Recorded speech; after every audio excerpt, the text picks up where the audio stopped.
Welcome back to Best of Trek, Worst of Trek, the show where I rank all live-action episodes of Star Trek.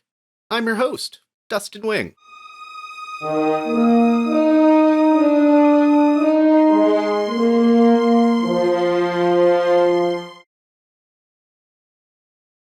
Starting us off today at number 442, Maybe Q, or True Q. In one of the more bizarre appearances of Q, he comes to test a girl whose parents were former Q, executed by the Continuum. His first test is causing a warp core breach to see if she'd correct it. By the end, the same as Riker in Season 1, she can't refuse using her powers of Q and remain human. She returns to the Continuum and we never hear about her again. The primary Trek plot is an eco-friendly one, with the Enterprise helping a planet that's polluted its atmosphere pretty bad. You know, where we're headed here on Earth in the next decade or so. There's a small plot about Baby Q taking a liking to Riker. A pretty meh episode, but some great one-liners. Deanna's sporting her way too much hairspray do, and we get maybe the deepest questions ever asked about Beverly Crusher. Reunited at 441, Data's mom, or inheritance. The Enterprise responds to a planet whose core is cooling. We find out that one of the chief scientists is kinda his mom. She was married to Noonien Soong at the time Data was created. Long story short, an accident while trying to reliquefy the core with phasers exposes the fact that she herself is an android. Soong perfected the art of neural transfer from a living person to an android body. When the real Juliana was about to die, he transferred her into a new android. Eventually she left him, never knowing what she was. I find it hard to believe that this woman has been married to someone flesh and blood for decades, and no one has ever picked up on her true android nature. When the truth is discovered, Data runs a holo program embedded in his mom. It was created by his dad and explains what she is and to never tell her about it. For some extremely improbable reason, he also created responses specifically for Data in the program. Some hokey bits, but overall a satisfying addition to the multitude of people we find out are his long-lost relatives. Playing around in caves at 440, Ancient Prejudice. Or The Breach. Enterprise has been tasked with evacuating a group of rude Denobulan scientists on a world whose government has destabilized and demanded all off-worlders leave. It just ends up causing Travis a broken leg and a whole lot of comic misadventure in this story thread. Meanwhile, in another plot, we learn that Denobulans and another species were bloodthirsty enemies centuries ago, and there's been no real contact between their races in this time. He refuses to be treated by Phlox, opting to die at first.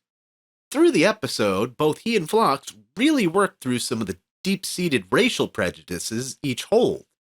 On one hand, we have Star Trek doing what it does best, exploring racial issues. And on the other hand, we have the ultimate Trek filler, caves.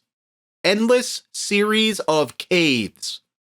I'm still trying to figure out how they got themselves, the crazy climbing Denobulan scientists, and an injured Mayweather out of those caves in a sufficient amount of time. This thing has like 3 or 4 logical closure points toward the end also. Going for a 3-hour tour at 4:38 and 4:39. Lost. Or Caretaker. After a text scrawl almost too fast to read, we're dropped into the weather getting rough in the Badlands as a crew of Maquis outrun the recurring Gully-Vec. This matte painting right here of New Zealand is maybe one of, if not the worst use of a matte painting in the history of Trek. Thanks for correcting this in the final use of an excellent evolving matte painting in the 7th season. Janeway's first reveal with not Nick Locarno is stunning. It should be, considering more money was spent on Janeway's hair over this episode than special effects. Never failed to do a little ship porn in a first episode of a series docked at DS9. It's even the right length, not spending multiple full minutes. We get the classic handing of the torch by inserting Quark, Morn, and DS9 itself into the plot. Plus, they could reuse the Badlands region footage a bunch of times through DS9. When Voyager come in contact with a polarized magnetic variation, it causes Lieutenant Commander Cabot to literally leap across the bridge, killing himself, when he was standing next to something he could have held onto. Half the officers on the ship we've been introduced to up to this point are all just so many red shirts for the Great Koala. The only one I feel bad for is Stotty. She's the only one that seems like an animate character and not just a one-dimensional stick figure. It doesn't take long to figure out they're 70,000 light years from Starfleet, but their more immediate question is whether to partake in corn on the cob or deviled eggs. The episode quickly devolves for a bit into some of the reasons this season premiere isn't ranked higher on this list. I have great nostalgia for watching this when it first premiered in 1995, but some parts of it have not aged well. Right out the gate in Season 1, we're introduced to the first of many times Harry Kim must suffer, when he's the only member of the crew to not be returned to Voyager. They find the Maquis ship they were originally sent after, and decide to team up since they all have the same problem. It's really always bothered me how many Maquis are on this small ship. Seems like there's between a dozen and 20 introduced across the series run. While on their way to investigate if the missing Harry and B'Elanna are on a planet nearby, they run into Neelix, whose introduction dialogue is boiled down to the lowest possible common denominator. He underhandedly gets Voyager to help him free Kes, though she helps them find the Ocampa, and a good chunk of the rest of the runtime involve multiple cast members climbing an endless flight of stairs. In the end, Janeway has the opportunity to send her own crew home at the expense of the Ocampa. The caretaker of the Ocampa that brought them here dies and turns into a pile of shrinking CGI poo, and is quite wordy in his final moments. Considering Kate Mulgrew had no prep time for the role of Janeway, having the part recast mid-production, she is the guiding force that sells this show, and despite this premiere's many flaws, it does set the tone of the show's run and main characters well. Can we be honest for a minute about Janeway's decision?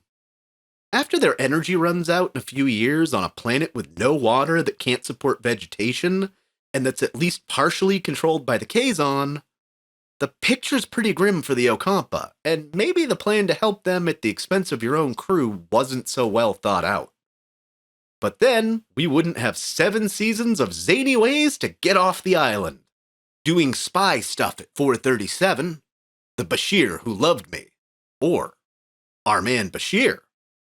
Julian is running his holo program where he basically plays James Bond, when most of the rest of the main characters have a transporter accident that ends up with their neural patterns transferred to the holodeck.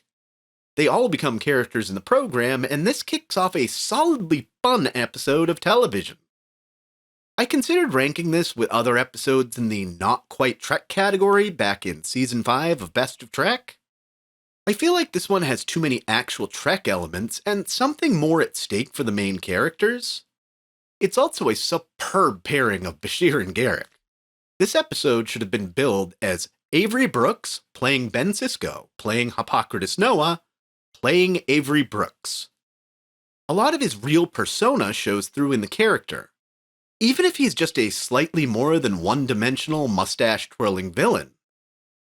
MGM, the owners of the 007 franchise, came very close to suing the production.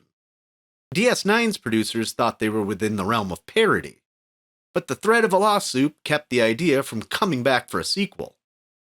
Shrinking at 436? A small problem. Or one little ship.